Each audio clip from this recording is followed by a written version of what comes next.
Mr. Mayor, I want to thank you for your time and consideration to listen to this recording.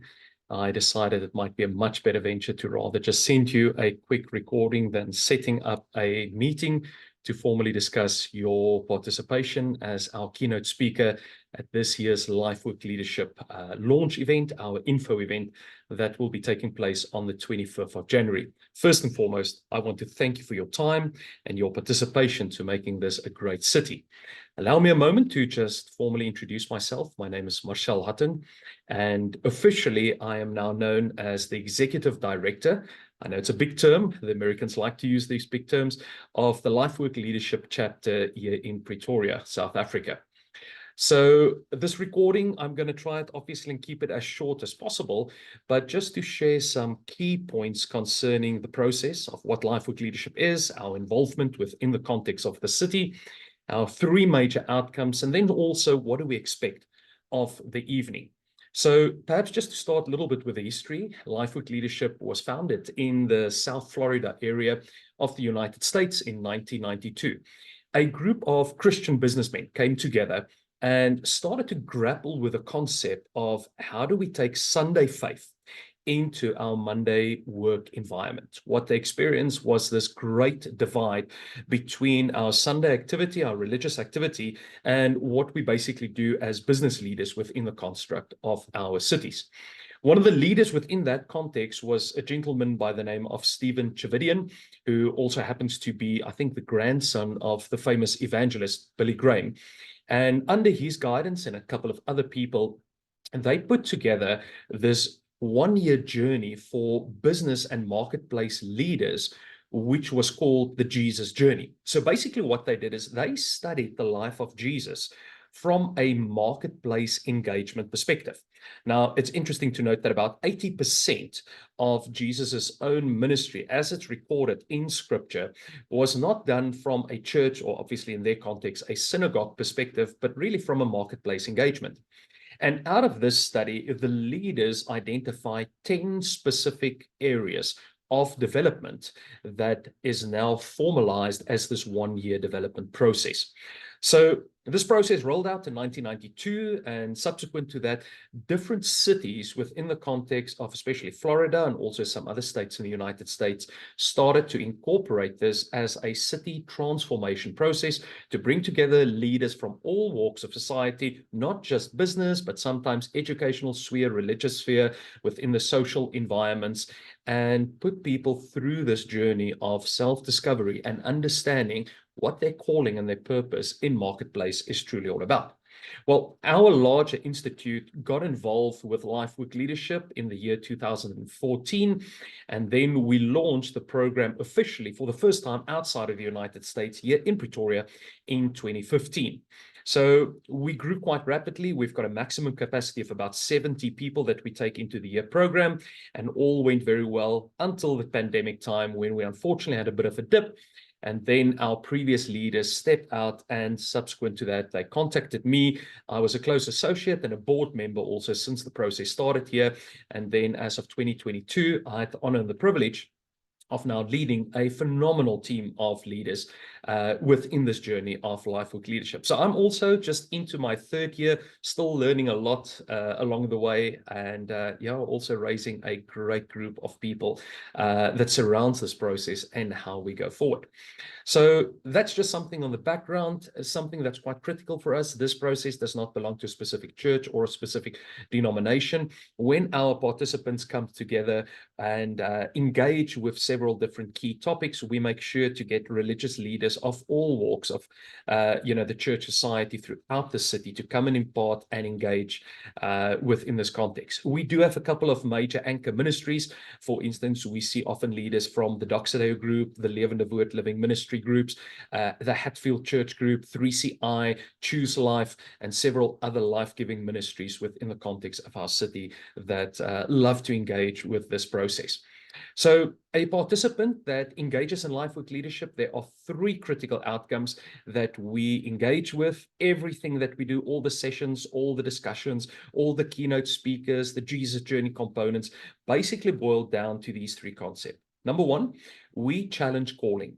The whole idea of the Sunday faith and the Monday work, and how do we bring these two worlds closer together, that's a critical outcome. For some people, it's a complete novice first-time discovery that there is actually a calling on all of our lives, and it does not just belong to the world of clergy and religious leaders.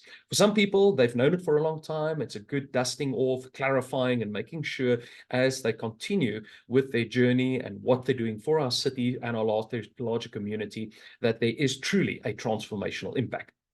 The second outcome is connectedness.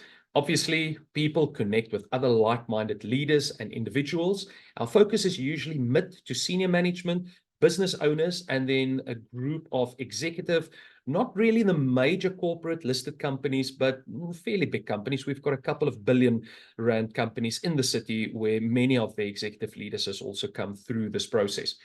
So the idea is not only to connect with your own cohort or your own year group, but also building the bridges towards all Lifework Leadership alumni, as we like to call them, or they're part of what we also now term a commissioned community. We commission our participants at the end of this one-year journey to go back into the city and to truly become agents of transformation. And that's really the third outcome, to really captivate the heart for the city. This is something of my own professional background. I had the privilege of doing a doctorate degree in organizational leadership. I specialize in strategy development, capital deployment, and we take our clients also on this journey of how to move away from just a single profit-driven bottom line to a triple bottom line, very much in alignment with our King 4 standards, to what we would like to call a redemptive calling. And that redemptive calling cannot be but to get involved in the city, in the community, and to help to transform, uplift, empower, and build a great society for all people. And that's kind of the challenge that we put out there for all of our leaders. So those are the three major points. And during the evening, depending whether your schedule would allow for some more exposure and some mingling with some of our participants for that evening, we communicate this over and over the whole time. So I think that's enough. If there are any questions, you are most welcome to contact me directly.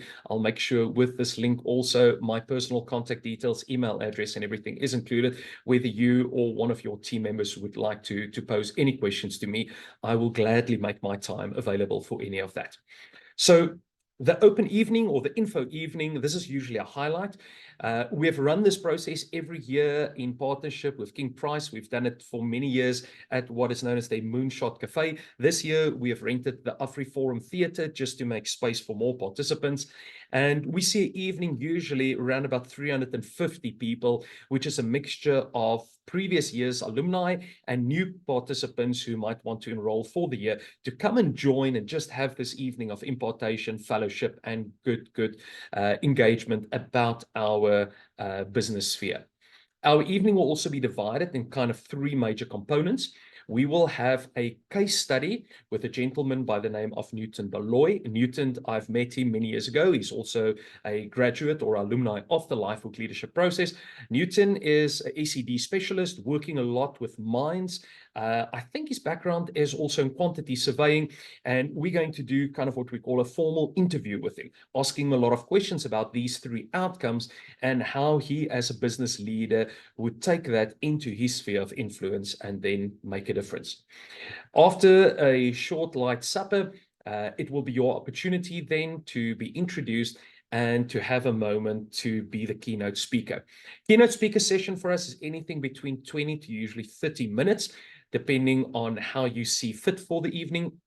Our guest speaker last year was the famous entrepreneur Vusi Temagwayo. Vusi had a phenomenal engagement also. The audience went a little bit over time, but as Vusi is a great speaker, it was actually really great to see how he engaged with the audience. Now, I had the privilege of meeting with one of your predecessors, with Mr. Solim Samangu. Kingsley and Christine invited me to facilitate one of the caucus breakaways, strategic breakaways, just after Solly became mayor of our city. I took them on a 2-day breakaway, most of the leaders that was part of the new mayoral committee at that stage, and just to talk about the transition from the ANC government to the DA-led caucus also at that stage. I had the opportunity then to give feedback also at Swane House to the House concerning some of those visionary outcomes. And one of the conversation that Solly and I had when he did also the keynote speaking for us a couple of years ago was that what our people are really, really desperate is to hear a message of hope.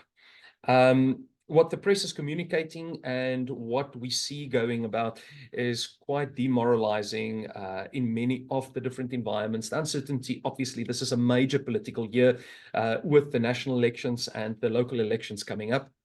And I believe from your communication, and I'm following with a lot of interest, and I really need to compliment you on the WhatsApp streams and all of the video communication. This is for the first time a phenomenal, empowering way to get the message out of what's going on and all the work that our city is busy doing in all the different areas. But that's the kind of message that our people would love to hear. What's the vision for the city? We really trust and pray that godly men and women will remain in power into the next season. And if that is you and also your current leadership, then we fully support that, and we're excited again about what we are seeing. And I think from that visionary point of view, what are some of the major obstacles that's being addressed? How do we get the city mobilized? How do we get the business community mobilized? How do we ensure that we don't have this rift again between our civil servants and our business community? Same thing with the faith on Sunday and the Monday work. How do we build those bridges? What are the areas to connect with? Any of those kind of strategic or tactical discussions, I think would be great for an evening such as this. I would love to give you just absolute free rein to test your own heart and your own spirit concerning what you believe you want to communicate. This is not a faith gathering. It is a gathering of strategic, high-profile leaders of our city, but because it is fully integrated into a message of hope and restoration, Christ being the center of all of it, as you feel comfortable, you are welcome to introduce any spiritual theme or speak towards that outcome also, if you would be comfortable with that. So that's basically your session. We usually like to open up for 2 or 3 questions. Would you be comfortable with that? That will be facilitated with a roaming mic through the room. If a couple of people would like just to ask you questions, it's not going to be any open forum or a debate, just 2 or 3 questions concerning any of the topics that you perhaps address. But that, again, is up to you for discussion. Then our last session is really, we bring a young leader in from a church environment to pray over the city. If you are comfortable, to pray over you and also your management members, your portfolio members, and to make sure that that the evening is really covered just in an act of prayer also. So that is basically in a nutshell what our info evening is all about. I am going to be there also with the rest of our leadership members. I've got a small section that I talk to the audience also just about what Lifework Leadership is all about, what can they expect also in the year of 2024. And again, depending on your program, you're welcome to come in about 15 minutes before your formal slot. We can confirm that exact time. And if you need to leave directly afterwards, but if your schedule again allows and you want perhaps to spend a bit more time, you are so welcome to join us for the evening. I will also make sure that we have at least 1 or 2 of our senior leaders who will be kind of dedicated just to you. I assume that you most probably will have 1 or 2 of your staff members also with you, but just to make sure that if there are any questions, comments, concerns, that we have well taken care of that. If there are also any specific security measures that you would like to discuss upfront, please feel free, or any of your team members, to contact us also if we need to go through that. If there are very specific protocols that you would also like, though this is a senior leadership gathering, we are very, very open. We don't use titles. I mean, for the participants and all of that, everybody knows me as Marcel, they don't call me doctor or whatever. But again, if there is a specific protocol, how we can formally introduce you, I will make sure that I'm also part of the introduction committee, that we make sure we get all of that in place and correctly. Again, I want to thank you for your time. I want to thank you for your investment in our city. God-fearing man that we and our communities are praying for. We are excited about what we are seeing, and we want to honor you as the chosen leader for our city for a time such as this. And again, thank you very much for your time and your consideration.